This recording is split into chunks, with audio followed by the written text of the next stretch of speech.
We're full-fledged into the legislative session here in the great state of Minnesota, and tons of different bills are being debated, being negotiated, and being talked about. But one piece of legislation that I think we're going to see action on this legislative session is going to be the state's minimum wage. I don't think anybody's lying to themselves thinking this isn't going to go up. Between a Democratic House, a Democratic Senate, both parties have expressed a desire, or both chambers with the party have expressed desires to raise the minimum wage, and Governor Dayton himself has said he supports a minimum wage increase, not to mention the federal pressure. The question is, what's the dollar amount going to be? Now, I'm not opposed to actually raising the minimum wage here in the state of Minnesota. Right now it's $6.15.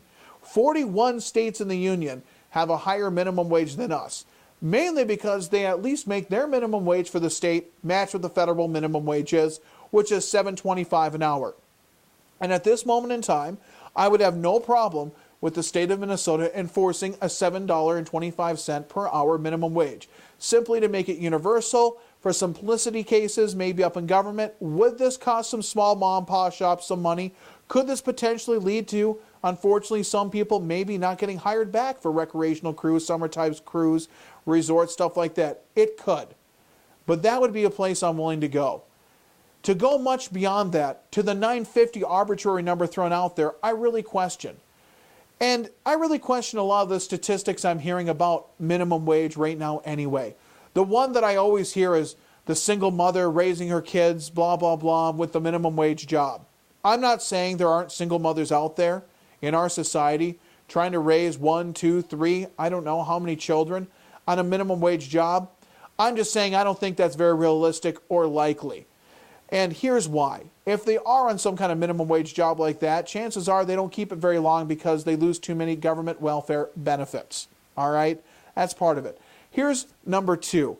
Most adult women that they point to with children that are working minimum wage jobs work in the service industry, such as bartending or waiting tables. A lot of them are able to count on tips as part of their income and to help supplement their income. If anything, it should stress the importance of actually tipping your servers and bartenders and the other people that serve you when you're out and about here in the Lakes area. Second, I know very few jobs that are hiring at minimum wage and keep you there for a long extended period of time unless you're also making tips like the service job. Even McDonald's hires you in at a certain wage, and within 60, 90 days, whatever the training period is, you get a raise. And a lot of these people, I think, working these minimum wage jobs are under the age of 22, typically in college or high school. And again, when you get over that, I think you start to see the minimum wage workers really being stressed into really being stretched and pushed into the service industry. But here's fundamentally the problem with the minimum wage debate and why I think it's so front and center right now. In our country, in our society, because we've drilled this materialistic sense since the 1980s into our society and into our generation of kids growing up, me included, I'm in that 80s generation, we've begun to confuse our intrinsic value as a human being with our financial value as an income earner. In other words, people that are making minimum wage feel less than human because they're making a minimum wage job, without understanding that the reason they're making minimum wage is because they are performing a skill that takes very little education and can be done by multiple people. They don't have a special skill. Flipping burgers at McDonald's can be taught to almost anybody that is competent. It is not the same skill level and skill set as being an architect. Okay? That's why there's a pay scale. Because you make minimum wage does not mean you are not valuable to your family. Does not mean you are valuable to society. Does not mean you're not a good person.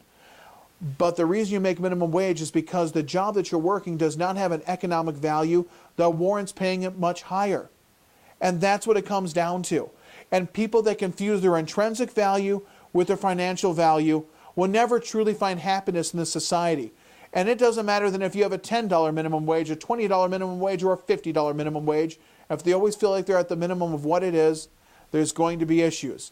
And not to mention, the one statistic you can't deny, when you raise the minimum wage, you raise the price of goods, which in the end really just cost us all a lot of money.